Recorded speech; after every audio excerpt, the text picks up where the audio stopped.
भरतपुर के सेवर स्थित लुधावई हनुमान मंदिर के महंत श्री रामदास महाराज के निधन पर मुख्यमंत्री भजनलाल शर्मा उनके अंतिम दर्शन के लिए लुधावई पहुंचे। मुख्यमंत्री ने मंदिर परिसर में महंत के पार्थिव शरीर की परिक्रमा की और चंदन की लकड़ी और पुष्प चक्र अर्पित करके अपने गुरु को श्रद्धांजलि दी। इसके बाद मंदिर परिसर में ही महंत श्री रामदास महाराज को मुखाग्नि दी गई। उल्लेखनीय है कि महंत श्री रामदास महाराज लंबे समय से बीमार चल रहे थे और आज सुबह आरबीएम अस्पताल की आईसीयू में उनका निधन हुआ। मुख्यमंत्री उन्हें अपना गुरु मानते थे और हर साल गुरु पूर्णिमा पर परिवार सहित उनके दर्शन के लिए लुधावई भी आते थे। महंत के निधन पर मुख्यमंत्री ने सोशल मीडिया के माध्यम से शोक व्यक्त किया। श्रद्धांजलि कार्यक्रम के बाद मुख्यमंत्री जयपुर के लिए रवाना हुए। मुख्यमंत्री भजनलाल शर्मा ने सीएम निवास पर वन और खनन विभाग की समीक्षा बैठक की। अरावली पर्वतमाला को बताया प्रदेश की अमूल्य प्राकृतिक धरोहर। अरावली संरक्षण के लिए राज्य सरकार की प्रतिबद्धता को दोहराया। अरावली क्षेत्र में सघन वृक्षारोपण के निर्देश भी दिए गए। बैठक की तस्वीरें आप देख लीजिए। मुख्यमंत्री भजनलाल शर्मा ने जिस दौरान बैठक की उस दौरान की तस्वीरें तमाम अधिकारियों को दिशा निर्देश देते हुए दिखाई देते हैं और खास तौर पर इस बैठक का मकसद फोकस एजेंडा जो रहता है वो अरावली को बचाने को लेकर ही रहता है और ऐसे में वो इस बैठक के तहत साफ संदेश भी देते हैं कि अरावली का संरक्षण करना हमारी भी जिम्मेदारी है। हमारी अमूल्य प्राकृतिक धरोहर है अरावली और ऐसे में इस बैठक के तहत जो हमें जानकारी मिली पौधारोपण की बात भी की जाती है और ये बैठक कहीं ना कहीं विपक्ष के लिए करारा जवाब है। जो विपक्ष लगातार भजनलाल सरकार पर अरावली को लेकर के जमकर अब तक जुबानी प्रहार करता हुआ आया, ऐसे में ये बैठक उस प्रहार का कहीं ना कहीं पलटवार है। छत्तीसगढ़ के रायगढ़ से बड़ी खबर, जहां पर जिंदल कोयला खदान के खिलाफ चल रहा आंदोलन गुरुवार को हिंसक हुआ।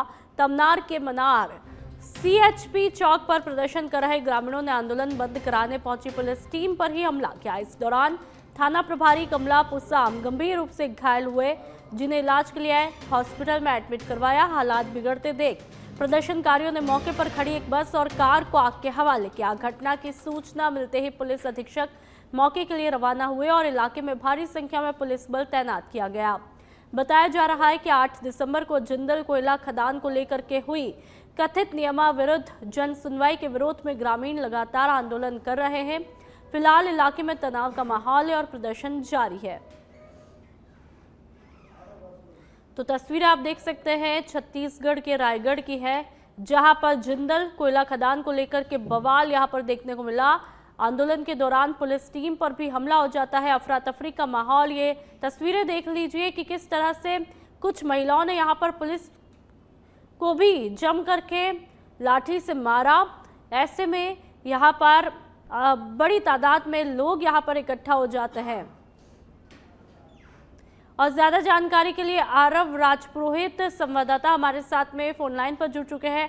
आरव, क्या कुछ पूरा मामला है और अभी समझना चाहेंगे क्या अभी हालात जो हम तस्वीरों में देख पा रहे हैं, जिस तरह से पुलिस टीम पर भी हमला होता है, अभी वहां पर हालात कैसे बने हुए और एक बार फिर से पूरा मामला बता दीजिए।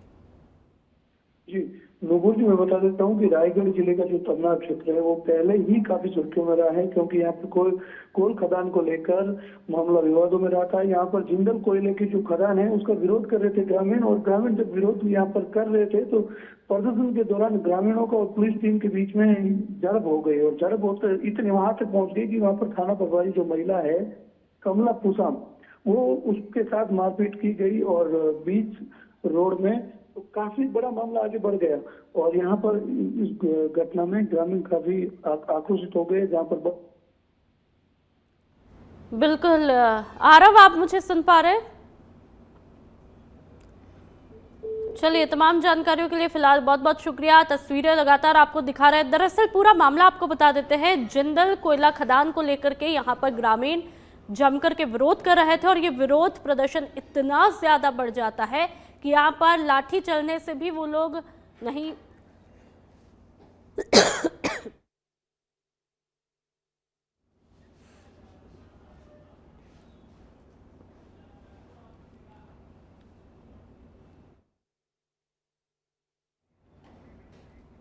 और अब बात टोंक की करेंगे, जहां पर उप मुख्यमंत्री प्रेमचंद बैरवा आज टोंक दौरे पर रहे। टोंक पहुंचने पर उन्होंने बैरवा समाज द्वारा आयोजित प्रतिभा सम्मान समारोह में शिरकत की। यह कार्यक्रम शहर के एक निजी मैरिज गार्डन में आयोजित किया गया। इस दौरान मीडिया से बातचीत में उप मुख्यमंत्री प्रेमचंद बैरवा ने अरावली को लेकर के बड़ा बयान दिया। उन्होंने कहा कि अरावली हमारी अमूल्य धरोहर है और मुख्यमंत्री भजनलाल शर्मा और केंद्रीय मंत्रियों ने पहले ही साफ किया कि अरावली पूरी तरह संरक्षित है और आरक्षित क्षेत्र को कोई आंच नहीं आने दी जाएगी। तो वहीं चूरू में हुए उपद्रव को लेकर उन्होंने कहा कानून अपना काम कर रहा है और मुख्यमंत्री के निर्देशानुसार दोषियों पर सख्त कार्रवाई भी होगी।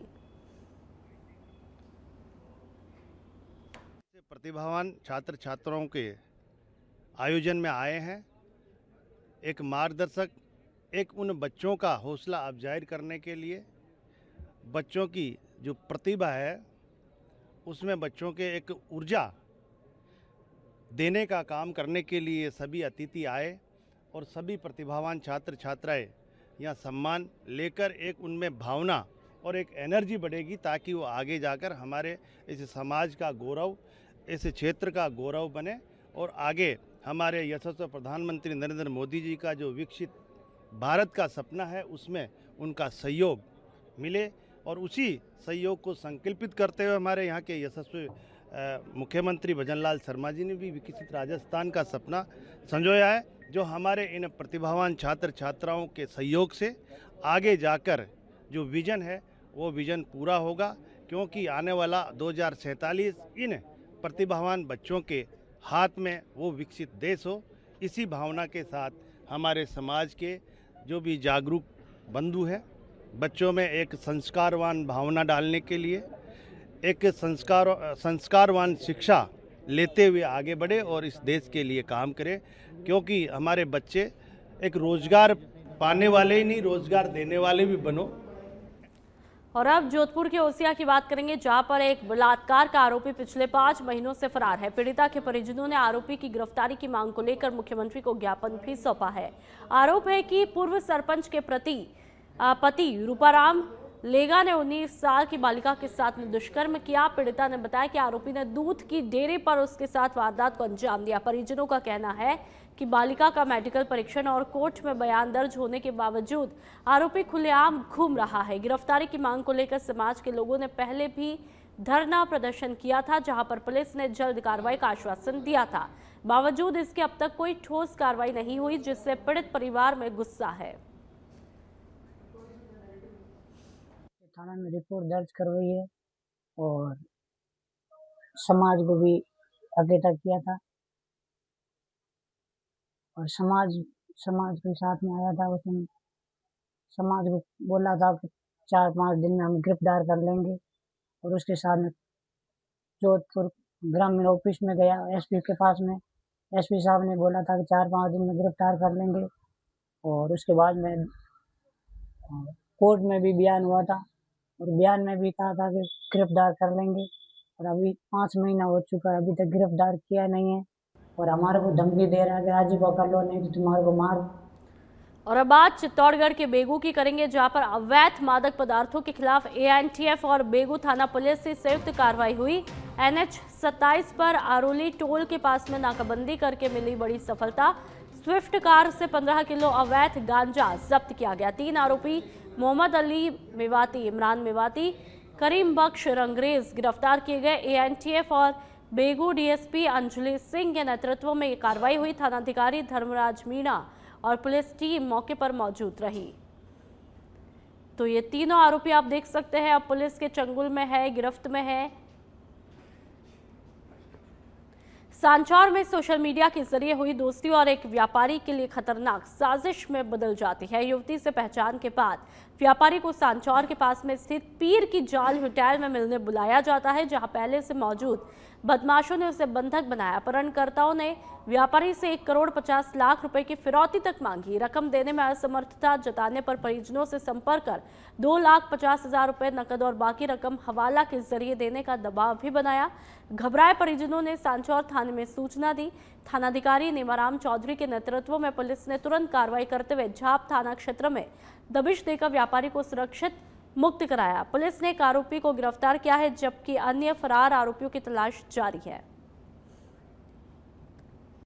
सोची समझी एक साजिश के तहत मेरे को फंसाया गया और 5-7 जनों का ग्रुप था और 1 करोड़ रुपए की फिरौती मेरे से मांगी गई। मेरे को कल दोपहर में यहाँ से मेरा अपहरण किया और किडनैप करके लेके गए।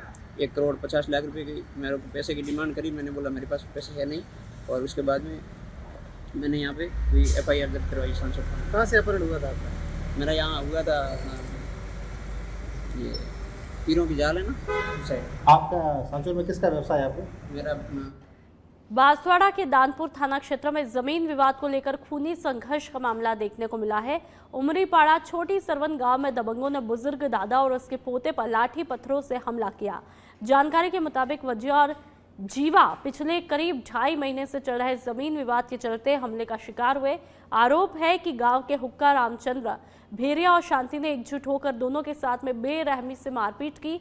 हमले में बुजुर्ग वजिया के हाथ टूट गए, जबकि बीच बचाव करने पहुंचे पोते जीवा को भी गंभीर चोटें आई। परिजन दोनों घायलों को जिला अस्पताल लेकर पहुंचे, जहां पर उनका उपचार जारी है। पीड़ित पक्ष का कहना है कि विवाद को लेकर पहले भी दानपुर थाने में लिखित शिकायत दी थी, लेकिन कोई ठोस कार्रवाई नहीं हुई। घटना के बाद गांव में आक्रोश का माहौल है और ग्रामीणों ने आरोपियों की जल्द गिरफ्तारी की मांग की है। सांचौर जोधपुर मार्ग पर एक निजी बस ड्राइवर चलते वाहन के दौरान मोबाइल चलाता पाया गया, जिससे यात्रियों की जान खतरे में पड़ गई। घटना का वीडियो यात्रियों ने रिकॉर्ड किया। मोटर व्हीकल एक्ट के तहत यह अपराध है, लेकिन परिवहन व्यवस्था और बस संचालकों की लापरवाही सवाल खड़े करती है। ये वीडियो आपकी टीवी स्क्रीन पर आप देख सकते हैं। अब देखना है कि प्रशासन इस गंभीर मामले में क्या कार्रवाई करेगा या नहीं करेगा, और इस वीडियो को देख करके आप भी सकते में आ जाएंगे कि किस तरह से ड्राइवर चलते वाहन में मोबाइल चलाता है और डर के मारे बीच रास्ते में ही कुछ यात्री उतर जाते हैं। इस घटना का पूरा वीडियो रिकॉर्ड किया जाता है। देखिए, ड्राइवर गाड़ी चला रहा है, इधर से मोबाइल पर ऐप सोशल मीडिया चला रखा है, और ऐसे में सवाल जो ड्राइविंग जो इस तरह से फोकस का काम है, जरा सी चूक किसी की जान पर बना सकती है। ऐसे में सोचिए जो तमाम यात्री इस गाड़ी में बैठे होंगे वो किस तरह से अपनी जान जोखिम में डाल करके बैठे होंगे। गनीमत ये रही कि कुछ यात्रियों ने इस घटना का वीडियो बना डाला और ऐसे में बीच रास्ते पर ही उतर जाते हैं। जालौर के जेतपुरा डैम में 1 माह पुराना मानव कंकाल मिलने से इलाके में सनसनी फैल गई। ग्रामीणों की सूचना पर रानीवाड़ा पुलिस मौके पर पहुंची और कंकाल के साथ में एक बैग और कुछ कागजात भी बरामद किए, जो मृतक की पहचान में सहायक भी हो सकते हैं। कंकाल को मोर्चरी में रखवाया है और पुलिस आसपास के थानों में गुमशुदगी की रिपोर्ट खंगालते हुए जांच पड़ताल में जुटी हुई है। तो ये ब्लर करके हमने वीडियो बताया है क्योंकि एक कंकाल मिला है बहुत पुराना।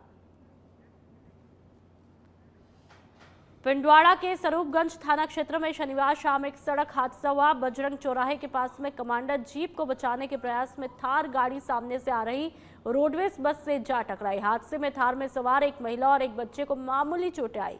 जानकारी के मुताबिक जोधपुर के रहने वाले प्रसाद सिंह थार गाड़ी से आबू रोड से जोधपुर की तरफ जा रहे थे। इसी दौरान अचानक रोडवेज बस चालक के ब्रेक लगने से वाहन असंतुलित हुआ और टक्कर हुई। सूचना मिलते ही स्वरूपगंज थाने से पुलिस मौके पर पहुंची।